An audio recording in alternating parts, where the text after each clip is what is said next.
Bismillahirrahmanirrahim. Assalamualaikum warahmatullahi wabarakatuh. Bismillahirrahmanirrahim. Assalamualaikum warahmatullahi wabarakatuh. Jumpa lagi kita dalam channel saya, masa yang sama juga iaitu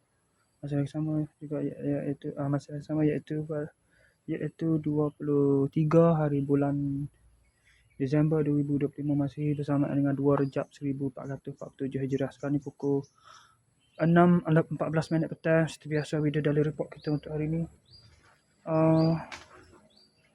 Sambil tu tak sempat tadi, tak ada rumah budak tu, tak ada rumah, tak ada orang di rumah dia.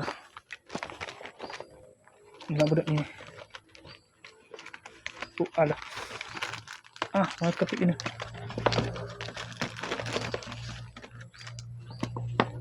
Ada ni budak ni Iskandar ni. Mana? Kalis Iskandar. Okey. Tak boleh nak lagi tadi. Okey, seperti biasa video daily report kita untuk hari ni. Pada buat video daily report malam tadi. Sini tak saya buat tak.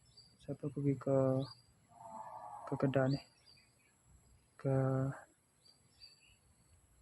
Mai Maghrib sini. Saya semai maghrib sini. Saya dah minum pagi, dah minum petang dah fikir lepas tu semai maghrib sini. Balik semai maghrib sini, lepas tu pergi pula kedai dia apa, beli barang-barang sikit. Kalau aku lepas tu kau beli lagi. Dah ada lah beli barang sikit, lepas tu singgah makan di ada Faisal dah. Saya tunggu siapa Faisal sini. Lepas tu buat review budak baju budak tu. Review apa? Review tu hadis tu. Ada budak hadis lah. Review kat ni lah bagi ni. Review kat ni. Kat ni lepas tu buat video tu dapat Isa. Semaya Isa sini. Lepas sudah semaya Isa barulah saya pergi ke Pasar Kar. Jadi awal beli barang, lepas tu makan kedah sebelah kat mak tu. Kelipok dah. Mi kelipok lama tak makan. Lepas sudah selesai makan tu, balik sini ke kedai Fikri. Dah 10.30 satu. Lepas tu klik pada pukul 11 berapa 10.30. Pukul 11 dah 10 malam berapa. Masa sawah tu duduk lewat malam tu. Tidur pada pukul berapa 2.30 pagi. Sekejap. Lepas tu selesai. Lepas tu lepas selesai tu saya tidur pada pukul 3 pagi, bangun pada pukul 6.50 pagi, bangun mandi semaya subuh. Tak ada makan sarapan, sambung tidur balik. Dah bangun pula pada pukul 11.50.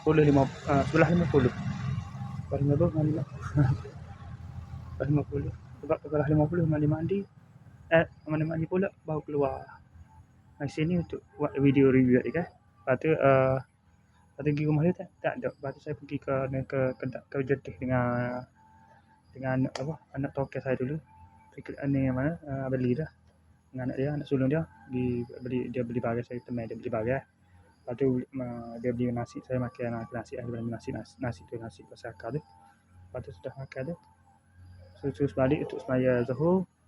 Lepas tu terlelap sekejap. Lepas tu semaya Asar. Lepas tu pas semaya Asar saya terus balik ke sini lah.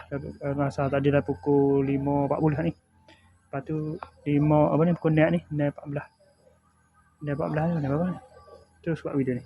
Okey, saya rasa sekadar saja untuk sesi video daily report kita untuk hari ni. Assalamualaikum. Jumpa lagi. Bye.